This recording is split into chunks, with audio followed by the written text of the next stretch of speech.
Harga emas mendekati level psikologis 2.600. Kira-kira apakah ini saatnya lakukan pembelian kembali atau kita hold sampai tembus di bawah 2.600? Itu akan kita coba lihat dari technical dan juga termasuk dari US dollar berikut ini. Oke, seperti yang terlihat teman-teman, ternyata dolar kembali melakukan kenaikan atau melanjutkan kenaikan, lebih tepatnya mendekati resisten 106. Oke, saat ini 105.70. Ingat ulasan kemarin di dalam live streaming, saya sempat mengatakan bahwa potensi kenaikan masih bisa terwujud ataupun terjadi dengan catatan bahwa kita mungkin akan atau baru akan melihat ada rejection kalau sudah mendekati resisten ataupun setelah data ekonomi. Dalam hal ini, kita belum lihat data ekonomi akan muncul malam nanti. Jadi sebaiknya sabar sampai besok, karena itu adalah momentum yang cukup menentukan. Jadi data inflasi akan sangat menentukan apakah nantinya kita akan dapatkan kenaikan ataupun penguatan lebih lanjut dari US dollar, atau justru rejection turun yang diharapkan dengan asumsi bahwa ini akan terjadi double top ya. Dan oke, berarti 106.12 mendekati ya 105.70, so far so good. Dan kalau kita pertimbangkan dari US Treasury yield, ternyata setelah penutupan kemarin dia kembali naik. Nah, ini persis dengan apa yang kemarin kita bahas ya. Ada kemungkinan dari hammer tersebut bisa jadi dia naik atau bisa jadi dia turun gitu kan. Nah, posisinya juga sama, kita masih tetap harus tunggu wait and see sampai data ekonomi besok, sehingga kemungkinan potensi untuk hari ini masih 50-50 antara dia lanjutkan kenaikan menekan ataupun ya mendekati lah ya, mendekati resisten atau justru mendekati level support alias ke bawah.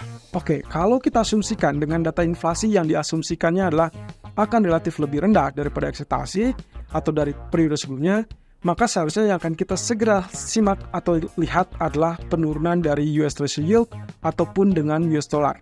Nah, jadi pada hal tersebut, kemungkinan kita akan mencoba melihat ada indikasi pembalikan apa tidak atau rejection atau tidak. Nah, kalau kita perhatikan dari grafik keempatnya, sayangnya mungkin kita masih belum mendapatkan ukuran yang paling pas apakah dia akan turun atau tidak. Tapi sejauh ini, kalau dengan zona sideways, saya rasa ya peluangnya juga bisa dibilang ya mendekati 40 banding 60 ya. 40% untuk potensi penurunan, 60% untuk potensi kenaikan. Tapi coba lihat di sini teman. Kalau misalkan kita perhatikan dari pola pergerakannya yang sudah mulai kelihatan kehabisan tenaga gitu ya, ditambah dengan dibuka gap up, maka kemungkinan kenaikan juga akan relatif bisa dibilang cukup stabil tapi terbatas ya. Kalau kita lihat seperti itu, berarti peluang yang paling besar kemungkinan terjadi adalah siap-siap malam hari mungkin dia baru akan mulai penurunan tersebut. Nah, tapi kalau meleset, ya mohon maaf, kemungkinan kita akan lihat level 4,48 itu akan ditembus, atau dengan kata lain, kenaikan akan lebih kuat. Nah, itu pula yang terlihat di grafik DXY ataupun US dollarnya. So far dengan asumsi bahwa dia sudah melalui kenaikan, kemudian saat ini pun dia berada di zona resisten, maka ya bisa dipastikan kenaikan tersebut masih berlanjut ke 106.12 tadi. Oke, untuk sementara waktu saya asumsikan ini masih bisa terjadi kenaikan, kecuali kalau kita lihat di sini ada harapan terkait dengan rejection atas ya, artinya akan terjadi resistant rejection, kemudian dia mengalami penurunan kembali. Oke, kalau itu yang terjadi berjenjang, berarti yang akan kita perhatikan dari pound sterling bisa saja ya setelah terjadi penurunan ini. Ingat di live streaming kemarin saya sempat bilang ada kemungkinan strategi sell on rumor buy on effect-nya bisa terjadi kembali persis dengan minggu lalu. Minggu lalu BOE, minggu ini fokusnya ada GDP. But anyway, data tadi siang kurang lebih 10 menit yang lalu datanya adalah terkait dengan tingkat pengangguran yang mengalami kenaikan 4,3% dari 4,1%.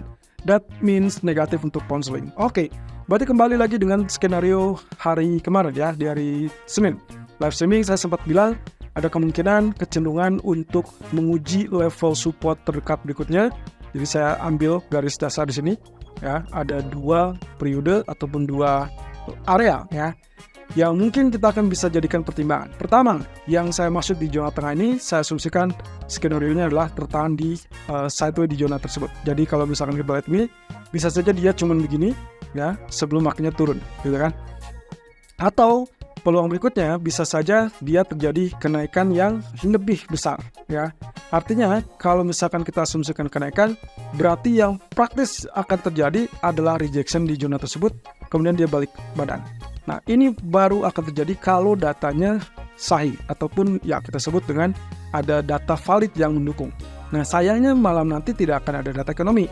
dari Amerika, sementara dari Inggris sudah keluar tadi dan itu adalah negatif, sehingga kemungkinan potensinya penurunan masih bisa terjadi. Oke, berarti secara keseluruhan, kalaupun terjadi rebound, kemungkinan kecenderungannya seperti ini teman-teman. Dan nantinya, kalau sampai mendekati data GDP, anggaplah seperti itu, maka kita punya peluang untuk melihat dia rebound. Ya, jadi untuk sementara ini, hari ini saya lebih prefer tetap melakukan sell terlebih dulu dengan proyeksi target yang terdekat itulah zona 1.2760-an atau yang terjauh adalah 1.2660-an. Nah, tapi ingat bahwasanya kondisi range area ataupun range harian dalam pergerakan pound sterling sepertinya hanya mentok di 70 ataupun 100 poin. Jadi kalau misalkan jangan sampai Anda mentargetkan ke 1.2660-an lebih dulu. Lebih baik step by step. Dan ini juga harus mengantisipasi data Amerika yang baru akan muncul besok malam. Nah, sementara di grafik daily-nya jelas di sini bearish-nya masih tetap kuat. Tapi juga kita punya penolong di sini adalah MA200. Jadi saran saya kalau memang ternyata 1.2760 sulit dicapai, Anda boleh exit kalau misalkan 1.2800 tidak tembus ya. Karena ini untuk mengantisipasi terjadinya rejection di MA200 daily. Nah, sementara untuk crude oil sendiri, ya ternyata akhirnya dia tembus dan kita berada di level $67. Jadi kalau lihat dari arealnya, sebetulnya ini adalah areal critical, di mana kita mungkin akan mendapatkan rejection ataupun ya pola tahanan ya yang cukup kuat dari zona support tersebut. Tapi dengan catatan teman-teman, kalau peluang untuk penurunan atau penembusan pun akan sangat besar. Kenapa? Karena kita lihat di sini 1, 2, 3. Artinya sudah ada 3 areal, 3 kali sentuh level support yang sama. Sehingga kemungkinan, ingat pedomannya adalah dalam technical kita tidak pernah melihat atau mendengar 4 bottom. Yang kita lihat atau yang kita dengar adalah triple bottom. Sehingga kemungkinan yang keempat kalinya ini akan sangat rentan dan berisiko tinggi untuk terjadinya penurunan ataupun penembusan. Jadi hati-hati, area 65 kemungkinan akan ditembus dan di grafik H4 pun menunjukkan area 66 inilah yang akan menjadi indikator apakah dia akan lanjutkan penurunan atau tidak. Oke, dengan pedoman bahwa dia menciptakan level high yang lebih rendah, sementara bagian bottomnya relatif lebih sama, kurang lebih tekanannya akan jelas makin rendah. Sehingga kalau saya perkecil, ya inilah area yang paling dekat yang bisa terjadi. Begitu tembus 66.68, dia akan muncul dengan cepat ke area 65. Walaupun belum tentu langsung tembus, melainkan dia akan ada rebound ataupun pertahanan lebih dulu sebelum akhirnya sah untuk tembus ke level 60 ataupun $62. Ya, untuk hari ini saya lebih prefer target dia adalah mentok di area 64 ataupun 65. Sementara untuk target atasnya, saya agak ragu kalau misalkan dia bisa naik ke level 70. At least mungkin kalaupun rebound, itu hanya akan tertahan di kisaran ini teman-teman. Ini berarti kisaran 68 ya. Posisinya akan relatif aman kalau Anda melakukan sell di zona tersebut. Oke, kemudian kalau kita pertimbangkan untuk gold, satu sisi secara garis besar kita mungkin akan lihat rebound dan itu yang kita tunggu-tunggu dari sejak kemarin ya. Posisinya teman-teman, kalau teman-teman lihat di sini saya perkecil, grafiknya sebetulnya sudah mengikuti alur yang kita harapkan. Dan bahkan kalau misalnya kita perkecil lagi, nah ini ya, areal inilah yang kita tunggu-tunggu kemarin. Jadi kalau misalkan kita perhatikan, sebetulnya areal sudah cukup dekat gitu ya. Jadi saya nggak perlu sampai 2585. Kalaupun terjadi, ya Anda boleh sell kalau betul-betul tembus 2600. Selama dia nggak tembus 2600, maka pedoman saya adalah ini teman-teman. Jadi kemungkinan ini karena dia baru 2 kali, ya, yang pertama di sini, maka ini yang kedua. Sehingga kemungkinan peluangnya untuk rebound itu jauh lebih besar daripada penurunannya. Nah, satu sisi juga cukup riskan, jadi saya sarankan Anda tetap melakukan atau memasang stop loss. Di sisi lain, saya ingin tunjukkan di grafik 4 pedoman ataupun ya ancar-ancar terkait dengan elite wave yang kemarin kita sempat bahas. Oke, yang kita lihat di sini sudah masuk ke zona orange dan itu berarti sudah masuk perangkap kita, historical price dan historical repeated sell, dan juga yang paling penting adalah 1, kemudian 2, lalu 3, 4, dan berarti ini adalah yang kelima. Nah, berarti kalau misalkan ini sudah selesai dengan ekspektasi bahwa dia sudah turun sesuai dengan elliott wave, karakteristiknya sudah sesuai dan sudah mengikuti syaratnya, maka yang kita tinggal tunggu adalah kaitannya dengan ya reversal candle. Kenapa? Karena peluang dari penurunannya kita sudah lihat di sini. Kalau misalkan lihat dari harga, jelas di sini adalah lower low. Sementara di sisi areal RSI justru kita sedang melihat areal yang flat low atau mungkin lebih kepada higher low. Ya, saya lihatnya lebih datar ya. Nah, saya abaikan ini karena ini masih tetap dalam jalur running price jadi kita tidak bisa tarik yang paling ujung.